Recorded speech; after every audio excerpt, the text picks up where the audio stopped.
जब तक मैं स्कूल में था तब तक एक ही मकसद रहता था कि जो काम मैं कर रहा हूँ उसको मैं अपने अच्छे तरीके से करूँ। जब आप किसी भी पद पे जाते हो तो आपके पास सिफारिशें आती हैं, आपके पास लोग बड़ी बड़ी पहुँच लगाते हैं, तो उस टाइम आप अगर दृढ़ हैं कि हाँ जो मैंने जिस मकसद के लिए ये सेवा ज्वाइन की थी, वो नवजीवन का सितारा है जो यहाँ 9वीं कक्षा में आता है। 9वीं कक्षा में आकर यहाँ पर हॉस्टल में एडमिशन लेता है, हॉस्टल में पढ़ता है, 10वीं यहाँ से करता है, 11वीं यहाँ से करता है और 12वीं के अंदर 96% लगभग। उस गाइडेंस को ऐसे कभी डाउट नहीं किया, क्योंकि ये बचपन से ऐसे सिखाया जाता है कि गुरु जो कह रहा है उसको आपको जब मानोगे आप तभी आप अपने आप आगे बढ़ोगे। तो पहले फेज में बेसिक ट्रेनिंग के अंदर आपको आपकी फिजिकल फिटनेस पे ध्यान दिया जाता है और आपको सारे जो लॉ होते हैं लाइक सीआरपीसी, आईपीसी, जो अपन धाराएं फिल्मों में ऐसे सुनते हैं, वो सारी आपको पढ़ाई जाती हैं। जो मेहनत जो पार्ट है वो सिर्फ एक हिस्सा है कि आप हमें उनके लिए एक मेहनत करो। इसके साथ ही आपको 2 चीज़ें और चाहिए कि एक हार्ड वर्क के अलावा आप कंसिस्टेंट रहें कि जो आप चीज़ कर रहे हैं आपको वो 2-3 साल तक करनी पड़ेगी। तो उसके लिए कंसिस्टेंसी मेंटेन रखनी पड़ेगी। सर हमेशा एक चीज़ बोलते थे कि अगर आपको कुछ अच्छा करना है, कुछ बड़ा करना है या आपको अपनी नेक्स्ट पीढ़ी तैयार करनी है तो आपको एक जंप लेना पड़ेगा। और जंप लेने के लिए एक पीढ़ी को बहुत ही हार्ड वर्क करना पड़ेगा। आपके पेरेंट्स जितना हो सकता है, ऐसा नहीं कि आपके पेरेंट्स ने कुछ किया नहीं है, वो जितना हो सकता है वो आपके लिए कर रहे हैं, पर अभी आपकी ये रिस्पॉन्सिबिलिटी, आपकी जिम्मेदारी है कि आप अपने पेरेंट्स को भी एक स्टेप आगे लेके जाओ। चांद पर चढ़कर सितारों का हाथ थामो तो कुछ और बात है, अंधेरे के वक्ष पर उजाले की बीन बजाओ तो कुछ और बात है, और कंक्रीट के बाग में गुलाब खिलाने का ख्वाब तो कई पालते हैं, मगर बंजर धरती पर हल चलाओ तो कुछ और बात है। नमस्कार मित्रों, मैं भैरव सिंह सोलंकी नवजीवन साइंस ग्रुप सीकर से आप सभी का स्वागत करता हूं। मित्रों, आज मैं जिस शख्सियत से आप सभी का परिचय कराना चाहता हूं वो नवजीवन की उस धरातल से उठा हुआ एक सिंघम है जो हिंदुस्तान की उस कठिनतम परीक्षा के दौर से गुजरता है, भारतीय प्रशासनिक सेवा के अंदर बैठता है और आईपीएस के रूप में वो गौरव प्राप्त करता है। एनआईटी क्लियर यह विज्ञान का विद्यार्थी जब आईपीएस के अंदर बिहार कैडर हासिल करता है तो पूरे गांव को, पूरे ज़िले को और पूरे विद्यालय परिवार को जो खुशियाँ, असीम खुशियाँ प्राप्त होती हैं वह अद्भुत होती हैं। उस शख्सियत का नाम हुआ करता है विक्रम सिहाग, और आज वो विक्रम सिहाग हमारे बीच में उपस्थित है। हमारे विद्यालय का अपना लाल आईपीएस बिहार कैडर से आप सभी, हम सभी आइए इनसे मुलाकात करते हैं। विक्रम, आपका बहुत बहुत स्वागत है आपके इस नवजीवन परिवार के अंदर। सबसे पहले तो हम आपको विद्यालय की ओर से बहुत बहुत बधाइयाँ देते हैं कि आप एक अच्छे मुकाम पर पहुँचे और पूरे भारतवर्ष में इस नवजीवन का एक नाम किया, अपने गांव का, अपने माता पिता का नाम किया। और उसके बाद हम आपसे ये पूछना ज़रूर चाहेंगे कि आखिरकार इतने बड़े पद पर पहुंचकर आप कैसी खुशियां महसूस कर रहे हैं। आज आपके परिवार के अंदर किस तरह की खुशियां हैं, गांव में किस तरह की खुशियां हैं, और आप आत्मीय रूप से अपने मन में कैसी खुशी महसूस कर रहे हैं। ज़रा आप हमारे दर्शकों को, आप हमारे विद्यार्थियों को बताने का कष्ट करें। बिल्कुल सर, सबसे पहले परिचय के लिए धन्यवाद सर जी। जहाँ तक बात खुशी की है, क्योंकि बहुत ही कठिन एग्ज़ाम रहता है ये, तो इसको क्लियर करने के बाद एक पर्सनल लेवल पे बहुत ही सेटिस्फेक्शन मिलता है कि मैंने कुछ किया है लाइफ में। जी। और आगे के लिए एक रोड मैप तैयार हो जाता है। जी। दूसरी जो खुशी की बात ये रहती है कि इसमें आपको लोगों की सेवा करने का मौका मिलता है। जी। तो ये जो प्रशासनिक सेवाएं होती हैं जो भी, उनके अंदर जैसे ही आप पहले दिन से जब पोस्ट होते हो उसी दिन से आपको लोगों की मदद करने का डायरेक्टली मौका मिलना स्टार्ट हो जाता है। सीधा आप जो लोगों की मदद करके जो आप उनकी आंखों में जो खुशी की लहर देखते हैं, उससे आपको एक पर्सनल सेटिस्फेक्शन मिलता है। पर्सनल सेटिस्फेक्शन, आत्मीय संतुष्टि मिलती है। जी बिल्कुल। साथ ही एक जो आपने बात की परिवार और गांव की, वहाँ भी ऐसे रहता है कि हाँ हमारे ही आस पास का, हमारे ही गांव का एक हमारे बीच का ही एक लड़का है, वो आईपीएस बना है, तो उनके लिए भी एक ऐसे खुशी की बात होती है, वो भी एक ऐसे प्राउडली बोलते हैं। साथ ही उनमें भी ऐसे एक जो मोटिवेशन मिलता है कि हाँ जब एक कर सकता है तो दूसरा भी कर सकता है, दूसरा और भी कई बेटे गांव से, सबको मोटिवेशन मिलता और भी कई बेटे गांव से निकल कर आएंगे, और भी कई बेटे नवजीवन परिवार से निकल कर के आएंगे। विक्रम, आप तो जानते ही हैं कि आपके साथ ही इस भारतीय प्रशासनिक सेवा की यात्रा के अंदर हमारे सोहन लाल निकलते हैं, और वो आईएएस के पद पर जोधपुर में तैनात होते हैं, उन सेवा से जुड़ते हैं। और हाल ही के अंदर हमारे एक और विद्यार्थी इस स्कूल से जो निकलते हैं वो हुक्मी चंद आरएएस के रूप में निकलते हैं। यह एक तरह से प्रशासनिक सेवा और पुलिस सेवा, इन दोनों के उच्च पदों पर जाकर जब हमारे विद्यार्थी बैठते हैं तो निश्चय ही सभी को गर्व तो महसूस होता है, लेकिन मैं यहाँ उन दोनों पदों के बीच की एक दायरे को पूछना चाहता हूँ। आखिरकार उन दोनों पदों की जो जिम्मेवारियां हैं, एक प्रशासनिक सेवा के पद पर बैठकर अपनी जिम्मेवारी निर्वाह करता है, एक आप आईपीएस जैसे पद पर बैठ करके अपनी जिम्मेवारी का निर्वाह करेंगे। इन दोनों पदों के बीच की गरिमा के बारे में, अंतर के बारे में आप हमारे बच्चों को थोड़ा सा बताएं तो जी बिल्कुल अच्छा होगा। जी, प्रशासनिक सेवाओं जितनी भी होती हैं वो गवर्नमेंट के अलग अलग सर्विसेज बनाई हुई थी ताकि वो अलग अलग एक डोमेन के अंदर अपना अपना सेपरेटली काम कर सकें। भारतीय प्रशासनिक सेवा के पास सारे डोमेन होते हैं जिसमें वो अलग अलग तरीके से लाइक शिक्षा, चिकित्सा, हर विभाग के अंदर उच्च पदों पे वो काम करते हैं। सिमिलरली पुलिस का एक अलग डिपार्टमेंट बना के रखती है गवर्नमेंट, ताकि जो शांति व्यवस्था है, अपराध की जो गतिविधियां हैं उनको नियंत्रण में रखा जा सके। और पुलिस का जो एक बेसिक फंक्शन होता है कि आप सारी जो सेवाएं हैं वो सुचारू रूप से चलें, एक शांति के माहौल में ही सब कुछ संभव है। उसके लिए जो सारा काम किया जाता है वो पुलिस के द्वारा ही किया जाता है। मैं समझता हूँ कि पुलिस हर विभाग को प्रोटेक्शन देता, हर डिपार्टमेंट को प्रोटेक्शन देता, हर जगह जाकर अपनी उपस्थिति दर्ज कराता, और जितनी भी चुनौतियां होती हैं उनका सामना करने के लिए तैयार। हाल ही में आपने कोरोना का बिल्कुल बहुत बड़ा उदाहरण, पुलिस ने जो मानवीय तरीके से सबकी मदद करने, हिंदुस्तान की पूरी पुलिस को हम इस नवजीवन परिवार की ओर से, जितना भी बड़ा पुलिस विभाग है, हम पूरे इस नवजीवन परिवार की ओर से बधाई देंगे, क्योंकि जिस तरह से मेडिकल के स्टूडेंट्स ने, चिकित्सा कर्मियों ने सहयोग दिया, वैसे ही उनके कंधे से कंधा मिला करके पुलिस विभाग ने यहाँ पर हिंदुस्तान में एक सहयोग दिया। और बहुत ही लोगों ने अपनी ड्यूटी के दौरान बहुत लोगों ने अपनी जान भी दी, जान से भी, और फिर भी आज भी मोटिवेशन जो पुलिस डिपार्टमेंट का है वो उतना ही ऊंचा है, और उसी आदर्श को लेकर आप जी रहे हैं, वो अभी भी सेवा में लगे हुए हैं। जी, उसी आदर्श को।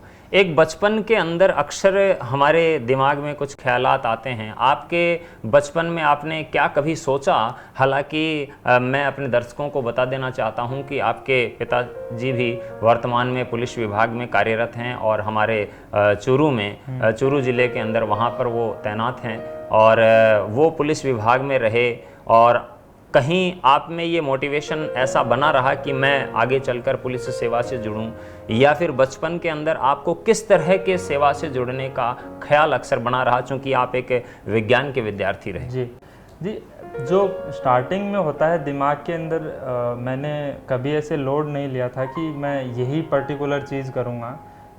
जब तक मैं स्कूल में था तब तक एक ही मकसद रहता था कि जो काम मैं कर रहा हूँ उसको मैं अपने अच्छे तरीके से करूँ, और जब उचित समय आएगा, क्योंकि प्रशासनिक सेवाएं आप ग्रेजुएशन से पहले कर भी नहीं सकते उनकी तैयारी, तो जब उचित समय आएगा तब मैं डिसाइड करूँगा कि क्या, क्योंकि पिताजी भी पुलिस में है, तो पुलिस के लिए हमेशा से मेरा एक जो स्पेशल पार्ट होता है हार्ट का, वो हमेशा से आपके ब्लड में, आपके ब्लड के अंदर जो है वो पुलिस जो है वो कहीं ना कहीं विभाग छाया हुआ है, या वो एक तरह से अंदर, क्योंकि बचपन से मैंने देखा है कि मतलब पुलिस के अंदर लोग एक जो बाहर इमेज है वो थोड़ी सी खराब रहती है, बट जो रियल में जब आप जाके उनको देखते हैं तो वो बहुत ही कठिन परिस्थितियों में काम करते हैं, प्लस ओवरबर्डन रहते हैं अपने काम से। और जो वो चीज़ें आप जब देखते हो तो आपको उनके लिए एक अलग से सबसे बड़ी बात यह है कि जहां भी जिम्मेवारी की बात आती है तो उस आंतरिक प्रशासन को संभालने की जिम्मेवारी पुलिस विभाग के कंधों पर होती है। बिल्कुल। और आपने इस बात को बखूबी देखा है अपने परिवार में, अपने पिता के रूप में, और आप भी उसी क्षेत्र की ओर बढ़ रहे हैं, तो निश्चित रूप से आप इस सेवा के अंदर एक बहुत बड़े मुकाम पर पहुंचेंगे, हम सभी की उम्मीदें हैं। और यहाँ मैं ये पूछना चाहूँगा कि चूंकि पुलिस के बारे में आपने कहा, तो मैं पुलिस से संदर्भित एक बात पूछना चाहता हूं कि कहीं न कहीं आपको उस राजनीति के दलदल में उतर कर कमल को, अच्छाई के कमल को तोड़कर लाने की ज़रूरत होती है। वहीं दूसरी ओर आपको अपराध की भट्टी के अंदर से निष्कलंक निकल करके अपनी वर्दी को आगे ले जाना होता है। आप उन दोनों के बीच में अपने इस जीवन के, इस वर्दी के संतुलन को किस तरह कायम रख पाएंगे? थोड़ा सा आप हमारे उन नौजवान बच्चों को बताएं जो IAS IPS की तैयारी में लगे हुए हैं और सीनियर के साथ इस तरह का भविष्य सोच रहे हैं, वो भी जरा इस बात से वाकिफ हो थोड़ा सा। जो पुलिस डिपार्टमेंट का मेन काम होता है वो जो समाज के अंदर सुरक्षा व्यवस्था को बनाए रखना रहता है जी। जब शांति समाज में रहेगी तो बाकी चीज़ें, बिजनेस है, एजुकेशन है, हेल्थ है, ये सारी चीज़ें अपने आप फ्लरिश करती हैं। बट जो अगर आप जो शांति व्यवस्था ही नहीं होगी, आप जहाँ भी पूरी दुनिया में एग्जांपल देखेंगे, जहाँ शांति नहीं है वो विकसित नहीं हो सकता। बिल्कुल। आप सबसे पहली ज़रूरत शांति की रहती है, उसके बाद आप बाकी चीज़ों की व्यवस्था करते हो।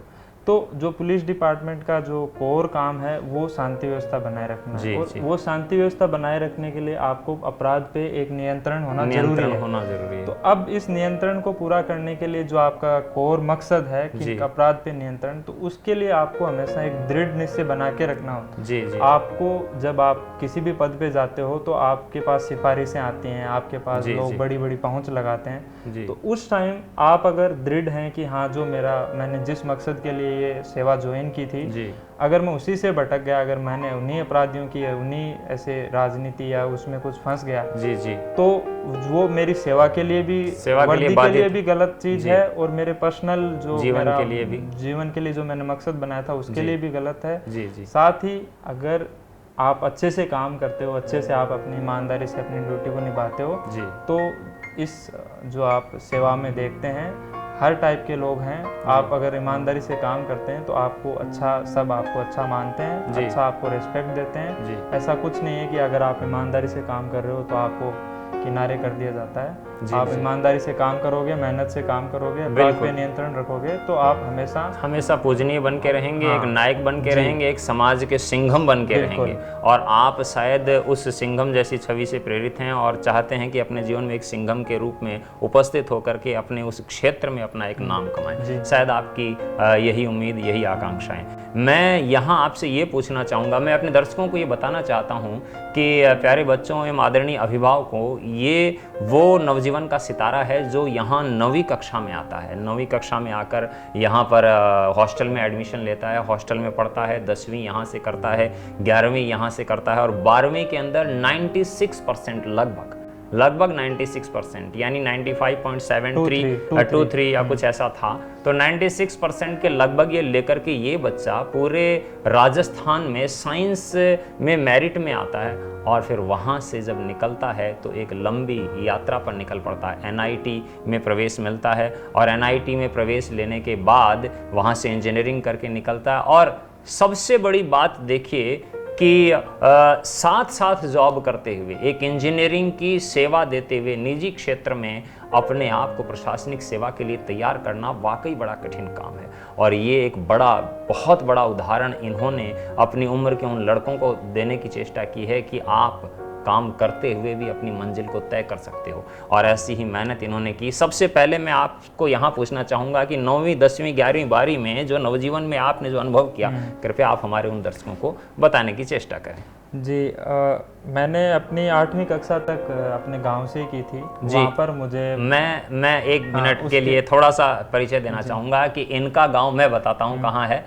इनका गांव मेरे गांव से बिल्कुल 3 या 4 किलोमीटर की दूरी पर है, और मुझे तो तब पता लगा जब मैं इनके संपर्क में आया। ये सीकर जिले के रामगढ़ के बिल्कुल पास नेठवा से हैं, और मैं उस रामगढ़ शेखावाटी की मिट्टी से हूँ, जहाँ जो आजकल इनका तहसील बना हुआ है या जहाँ पर आप प्रशासनिक रूप से जुड़े हुए हैं, वहाँ एक छोटा सा गांव, मैं जानता हूँ एक छोटे से गांव से निकल कर ये विद्यार्थी आता है। मैं जान चुका हूँ इनके पारिवारिक पृष्ठभूमि को भी, और जब वहाँ से निकल कर ये विद्यार्थी 9वीं में आता है, 10वीं में आता है, 11वीं 12वीं मेहनत करता है, तो ये स्वयं बताएंगे आगे क्या होता है।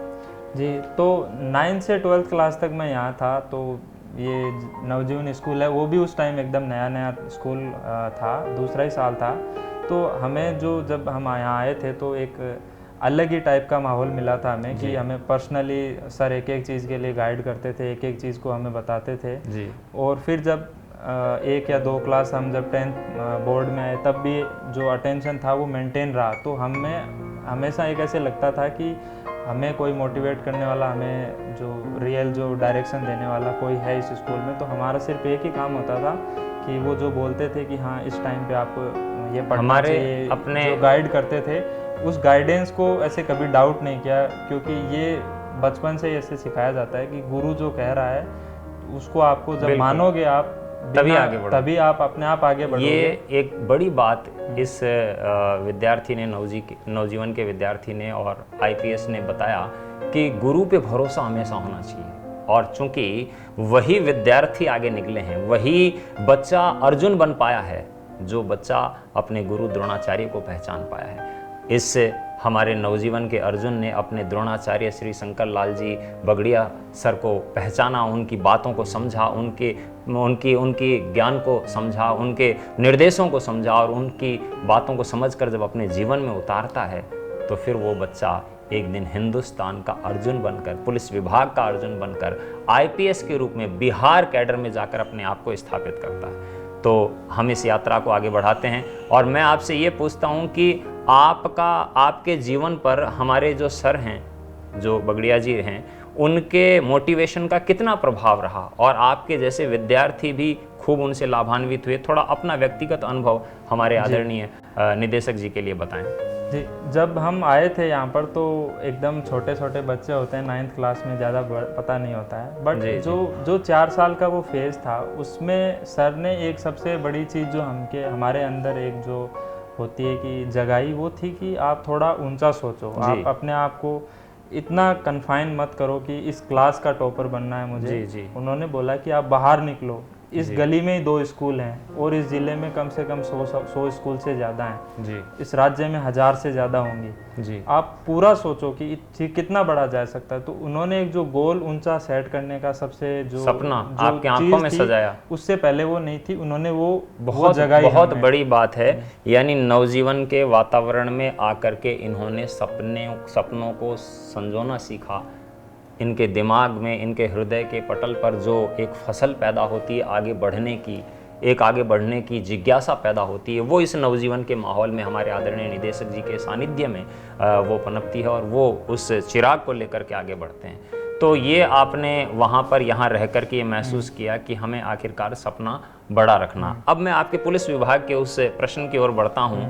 अभी आपकी ट्रेनिंग चल रही होगी, आप ट्रेनिंग में चल रहे होंगे, थोड़ा आप हमारे व्यूअर्स को उसके बारे में बताएं।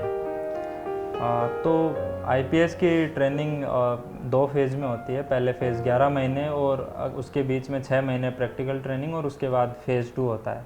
तो पहले फेज़ में बेसिक ट्रेनिंग के अंदर आपको आपकी फिजिकल फिटनेस पे ध्यान दिया जाता है, और आपको सारे जो लॉ होते हैं लाइक सीआरपीसी, आईपीसी, जो अपन धाराएं फिल्मों में ऐसे सुनते हैं, वो सारी आपको पढ़ाई जाती हैं ताकि आपको अच्छे से नॉलेज हो। उसके साथ ही आपको बाकी जो एजेंसीज होती हैं उनके साथ आपको कैसे कोऑर्डिनेट करना वो सिखाया जाता है।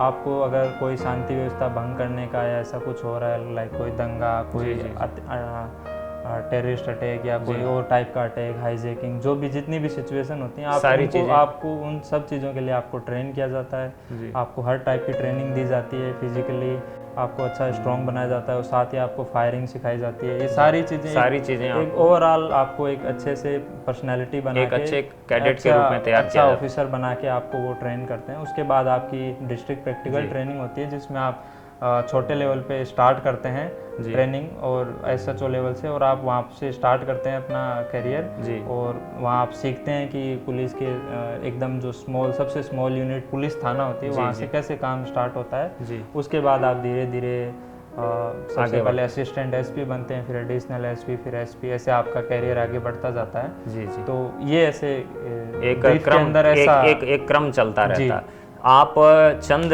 महीनों के बाद आपकी ट्रेनिंग अभी हैदराबाद में, मैं संभवतः समझता हूँ हैदराबाद में इनकी पुलिस अकादमी में ट्रेनिंग चल रही है, वहाँ से ये IPS की ट्रेनिंग पूरी करने के बाद आप ज्वाइनिंग लेंगे बिहार के अंदर, आपको शायद कोई जिला मिलना है, और वहाँ असिस्टेंट SP यानी सुपरिटेंडेंट ऑफ पुलिस के रूप में आप वहाँ जाके पदस्थापित होंगे, असिस्टेंट SP के रूप में। और वहाँ जब आप जाकर के उस वर्दी को अपने शरीर पे पहनेंगे और एक गर्व की अनुभूति होगी, आपके कंधे पर जो सितारे होंगे, मैं पूछना चाहता हूं उन सितारों के आंगन में, उन सितारों के ख्यालातों में, उस सितारों के सागर में, उस सितारों के आकाश में आप जाकर के कौन सी खुशी महसूस करेंगे, और उस जिम्मेवारी को कैसे आप ताउम्र निभाएंगे? थोड़ा सा आप अपने वर्दी जो खाकी पहनना होता है वो एक सबके लिए ख्वाब की बात होती है कि जो यूनिफॉर्म में पहन के आप जब समाज की सेवा करने के लिए आपको मौका मिलता है, वो हर एक जो उस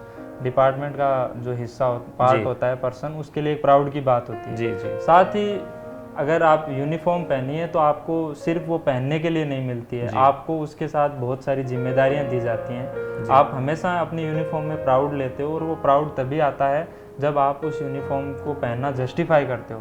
आप ये तभी कर सकते हो जब जो आपको मैंडेट दिया गया लोगों की सेवा करने का, लोगों की मदद करने का, लोगों को जहाँ भी ज़रूरत पड़े, आप पुलिस डिपार्टमेंट सबसे पहले पहुँचता है कि किसी भी स्थिति में, तो आप सबसे पहले पहुँच के उनकी मदद करो, उनको पहले जो राहत देनी होती है वो प्रोवाइड करो, तभी आप उसको जस्टिफाई करते हो। यहाँ नवजीवन के सिंघम साहब, आपको मैं थोड़ा सा रोकना चाहूँगा और पूछना चाहूँगा कि चूंकि आपको उस लिस्ट में, IPS के सिलेक्शन लिस्ट में आपको जो है बिहार कैडर मिलता है, और आप अच्छी तरह जानते हैं कि जब बिहार का नाम हमारे जहन में आता है तो हमें वो गंगा जल मूवी का दृश्य दिखाई देता है और वहाँ की अव्यवस्थाएं दिखाई देती हैं। मैं किसी प्रदेश पर कोई आक्षेप नहीं लगा रहा, वहाँ की व्यवस्थाओं पर कोई आक्षेप नहीं लगा रहा, लेकिन वहाँ चुनौतियाँ अवश्य हैं। उस राज्य के अंदर एक प्रशासनिक अधिकारी, एक पुलिस अधिकारी के लिए चुनौतियाँ अवश्य हैं। मैं उन चुनौतियों के संदर्भ में आपकी पूर्व तैयारी, मानसिक दृढ़ता और संकल्प के बारे में उन अपने जिज्ञासु श्रोताओं तक आपके माध्यम से पहुंचना चाहता हूं। थोड़ा सा आप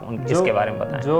जो बिहार के लिए एक बाहर से परसेप्शन है, वो बिहार का जो परसेप्शन है वो एक बना हुआ परसेप्शन है जो आगे चला जा रहा है। तो पहली बात मैं मतलब आपको थोड़ा सा करेक्ट करना चाहूँगा। जी। बिहार एज सच ऐसा कुछ नहीं है जैसा हम बाहर से सुनते हैं। वहाँ के लोग बहुत प्यारे होते हैं, हमारे साथ कैडर में, वहाँ जहाँ अकेडमी में हम रहते हैं वहाँ भी हैं, प्लस मेरे पहले भी दोस्त थे। बिहार के लोग बहुत सीधे होते हैं, एकदम जो उनकी बोली में एक अलग ही मिठास रहती है। तो एक जो परसेप्शन बना हुआ है, धारणा कई बार बना दी जाती है। एक हमारे लिए भी एक चैलेंज है पुलिस डिपार्टमेंट के लिए कि बाहर हम उनको एक अच्छे से रिप्रेजेंट करें कि लोग बाहर सच्चाई, विक्रम जी, सच्चाई ये है कि जहाँ अच्छाई है वहाँ बुराई है, और जहाँ बुराई है वहाँ अच्छाई है, और उस अच्छाई और बुराई के तालमेल में हमें केवल अच्छाई को लेकर चलना है। भले ही आप कहीं रहें, किसी भी स्थान पर रहें, बुराई हमेशा रहेगी, लेकिन उस बुराई के अंदर अच्छाई, यानी कमल खिलता कहाँ है? कीचड़ के अंदर। तो कीचड़ की ओर ध्यान न डालकर हम उस कमल की ओर डालें तो शायद हमारे लिए जीवन बेहतर हो सकता है। शायद आपका एक चीज यही उद्देश्य हो सकता है। एक चीज और मैं ऐड करना चाहूँगा इसमें कि जो परसेप्शन बना हुआ है, पहला चुनौती तो यही है कि उसी को चेंज करना है कि ऐसा नहीं है कि अभी भी 20 साल 25 साल पीछे चल रहा है जी।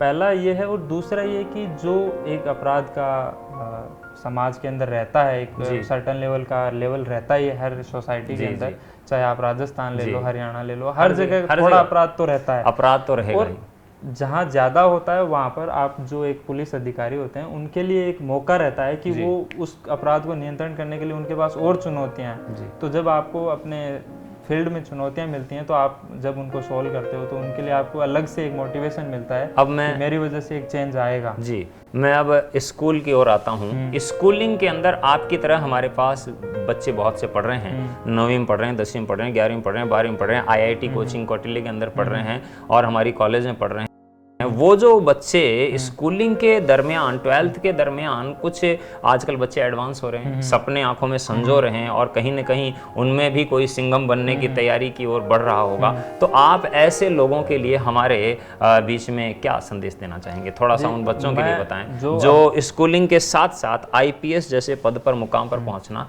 चाहते हैं। जी, जो ये बहुत ही जो सेवाएं हैं, प्रशासनिक सेवाएं, इनके लिए बहुत ही जो मेहनत जो पार्ट है वो सिर्फ एक हिस्सा है कि आप हमें उनके लिए एक मेहनत करो। इसके साथ ही आपको 2 चीज़ें और चाहिए कि एक हार्ड वर्क के अलावा आप कंसिस्टेंट रहें कि जो आप चीज़ कर रहे हैं आपको वो 2-3 साल तक करनी पड़ेगी। तो उसके लिए कंसिस्टेंसी मेंटेन रखनी पड़ेगी कि हाँ मैं 2 साल तक लगातार, 3 साल तक लगातार पढ़ लूँगा, क्योंकि 1 साल तैयारी का और 1 साल एग्ज़ाम का, 2 साल तो सीधे लग जाते हैं, ये हर एग्ज़ाम का है। तो 2 साल तो मान के चलिए, कई बार 3 भी लग जाते हैं। जी। तीसरा फैक्टर जो वो होता है मोटिवेशन का, कि आप कर क्यों रहे हैं। जी। आप जो कर रहे हैं, आप हमेशा एक सपना ऊंचा देखना चाहिए, साथ में एक ऐसा सपना देखना चाहिए जिसके लिए आप हमेशा अपने आप को फील करें कि हाँ मैं इसी के लिए बना हूँ। जी, बहुत बड़ी बात है। जब आप वो चीज़ आपके दिमाग में रहती है तो आप तैयारी के दौरान, जो मैंने पहले 2 फैक्टर आपको बोले, हार्ड वर्क और कंसिस्टेंसी, उनमें भी आपको उस मोटिवेशन की वजह से आपको ऐसे रहता है कि मुझे करना चाहिए, क्योंकि जब अगर मैं कर लूँगा तो फिर मेरे को जो फाइनल रिजल्ट मिलेगा, आउटपुट मिलेगा, वो बहुत ही सेटिस्फाइंग होगा। जी। आपने जो ये परीक्षा दी तो कई बार हम ये देखते हैं कि कुछ लोगों को पहला, दूसरा, तीसरा प्रयास करना होता, आपने कौन से प्रयास में इस सफलता को हासिल की? ये मेरा दूसरा प्रयास था। पहले प्रयास में मैंने सिर्फ प्री क्लियर किया था, मेंस इंटरव्यू के लिए मुझे कॉल नहीं आया था, और दूसरे प्रयास में मेरे सारे स्टेप्स क्लियर हो गए। आप चूंकि साइंस स्ट्रीम से हैं और प्रशासनिक सेवाओं में एक धारणा बनी होती है कि आर्ट्स वाले भी बहुत हमेशा से जाते रहे हैं, और साइंस का बच्चा यदि जाएगा तो वो सारी चीज़ें नए सिरे से सीखेगा, जीके वगैरह जन। तो आप अपने आप को एक साइंस का स्टूडेंट होकर भी वहाँ उन चुनौतियों का सामना करने के योग्य कैसे समझते रहे? आप हमारे बच्चों को जरूर बताएं। जी, जो मैंने सबसे स्टार्टिंग में बात कही थी कि जब आपकी नींव में ऐसी चीज़ें हों कि आपको सपना ऊंचा देखना है, बिल्कुल, तो फिर आप जो ये बेसिक चीज़ें होती हैं, बहुत बड़ी बात, मैं साइंस और इनसे इतना इंजीनियरिंग सब कर लिया, तो फिर एक सब्जेक्ट जो सिंपल कोई भी सब्जेक्ट हो तो वो कोई बड़ी बात नहीं रह जाती है। फिर आपको ऐसे लगता है कि ये भी हो जाएगा।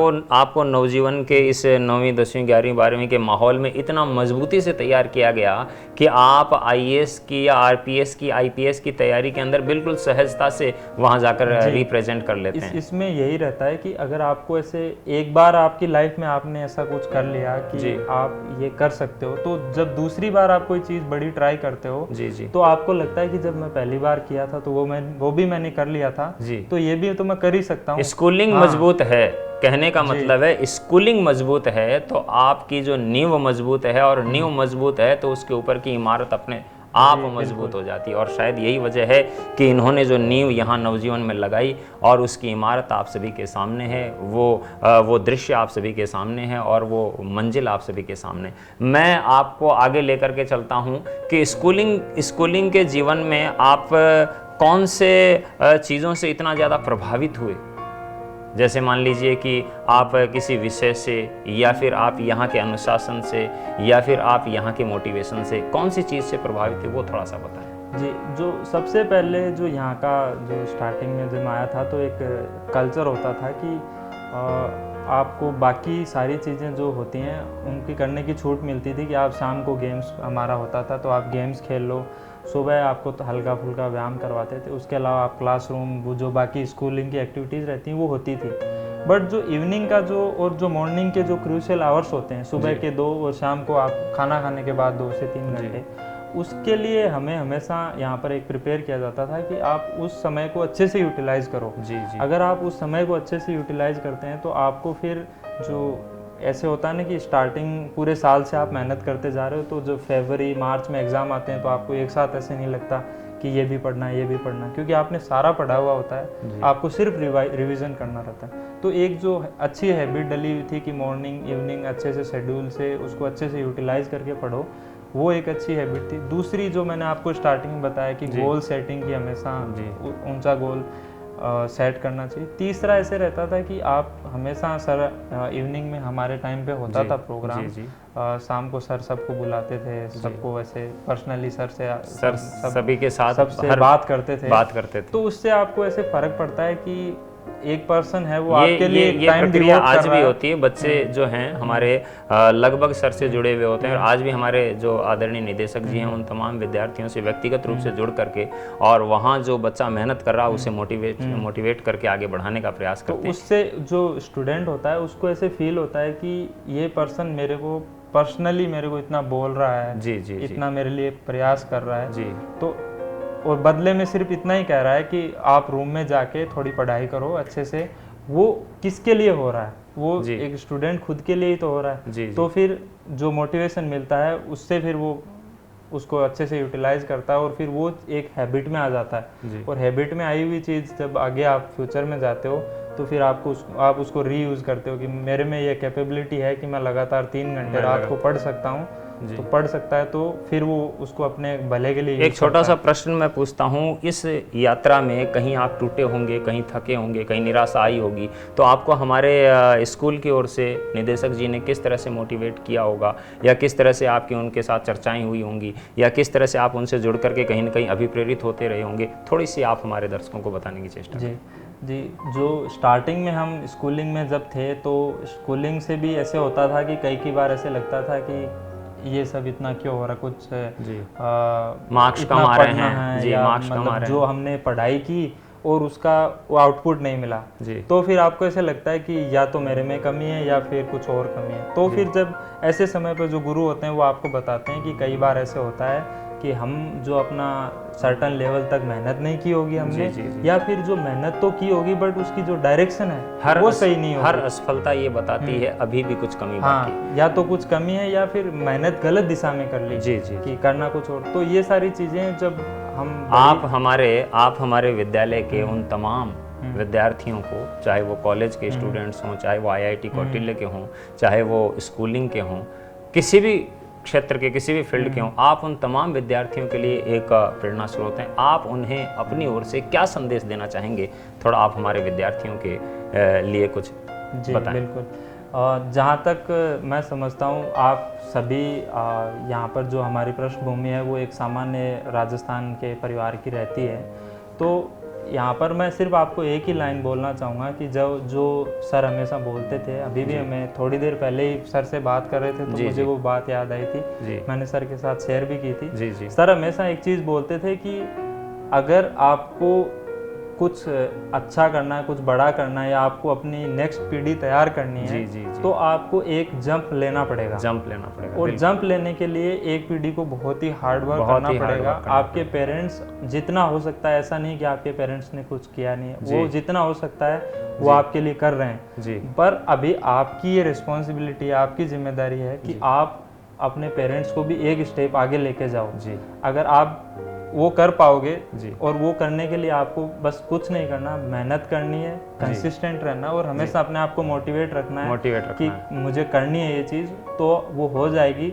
और फिर जो आपके पेरेंट्स हैं, आपके जो फैमिली मेंबर हैं, वो जब देखेंगे आपको सफल होते हुए तो आप उनको अलग ही खुशी महसूस होगी। और मैं चाहता हूँ कि आप बस उतना दिमाग में रखें, बहुत ज़्यादा सोचने विचारने की जरूरत नहीं है। छोटे छोटे टारगेट को पूरा करते हुए बेसिक चीज़ों को आप आगे बढ़ें और ऊंचा सोच के साथ। एक अंतिम सवाल के साथ जो आपके पुलिस विभाग के है कि अपराधियों में भय और आम जन में विश्वास, ये आपके पुलिस का स्लोगन है। आप इस मूल वाक्य पे, आप इस मंत्र वाक्य पे कितना खरा उतरने वाले हैं, ये थोड़ा सा आप हमें बताइए। आगे के जीवन में आप इसके लिए किस तरह से अभिप्रेरित रहेंगे और किस तरह से समर्पित रहेंगे, थोड़ा सा। जैसे मैंने आपको बताया था स्टार्टिंग बीच में कि जो पुलिस का कोर मकसद है वो अपराध नियंत्रण है। अपराध नियंत्रण के लिए आपको जो स्टेप्स होते हैं वो सारे किसी भी हद तक आपको लेने पड़ते हैं। और उन जो सिस्टम है उसको तभी सुधारा जा सकता है जब आप अपने जो मकसद है उसके लिए एकदम दृढ़ हों। आपको बहुत सारा प्रेशर भी झेलना पड़ सकता है, आपको बहुत सारे सिफारिशें, अलग टाइप के प्रेशर, आपको हर तरह के तनाव के दौर से तनाव को झेलने का अभ्यस्त होना पड़ेगा आपको। बट अगर आप उन छोटे से पीरियड जो कठिन होने वाला उसको निकाल लेते हैं तो वापस जब आप देखेंगे कि एक सब आसपास शांति का माहौल फिर से बन गया है, फिर से विकास की जो गति होती है वो पकड़ने लगी है। तो आप देखोगे कि पुलिस विभाग की वजह से इतना कुछ हो रहा है, तो आपको जो सेटिस्फेक्शन मिलेगा, जो आपके आसपास के लोगों को जो खुशी मिलेगी कि हम एक शांतिपूर्ण समाज के अंदर रह रहे हैं, तो आपको जो सेटिस्फेक्शन मिलेगा वो एक अलग ही बात होती है, अलग तरह का सेटिस्फेक्शन होता है। तो आदरणीय अभिभावकों एवं प्यारे विद्यार्थियों, अभी आप मिल रहे थे अपने नवजीवन के उस सिंघम से जो IPS के उस कठिन एग्ज़ाम को क्लियर करते हैं। वर्तमान में हैदराबाद में आप ट्रेनिंग कर रहे हैं, विक्रम सिहाग के रूप में जाने जाते हैं, और बिहार कैडर में आपको पद को प्राप्त करने के लिए जाना होगा, या आप बिहार कैडर के अंदर आप जाकर पद स्थापित होंगे और वहाँ की व्यवस्थाओं को संभालेंगे। असिस्टेंट SP के रूप में आप वहाँ जाकर के अपने कार्य को संभालने वाले हैं। तो पूरे विद्यालय की ओर से, समस्त गुरुजनों की ओर से, और उन तमाम देखने वाले उन हज़ारों की संख्या में उन विद्यार्थियों की ओर से आपके अग्रिम जीवन की बहुत बहुत बधाइयाँ एवं शुभकामनाएं, और बहुत बहुत आपके माता पिता को बधाइयाँ इस काम के लिए, और पूरे स्टाफ को नवजीवन के, जिन्होंने इस लायक आपको बनाया, इस नींव को तैयार किया कि आज आप जाकर के पूरे हिंदुस्तान में एक सितारे के रूप में चमक रहे हैं। तो मित्रों, फिर करेंगे मुलाकात किसी नई शख्सियत के साथ, तब तक के लिए धन्यवाद। Thank you.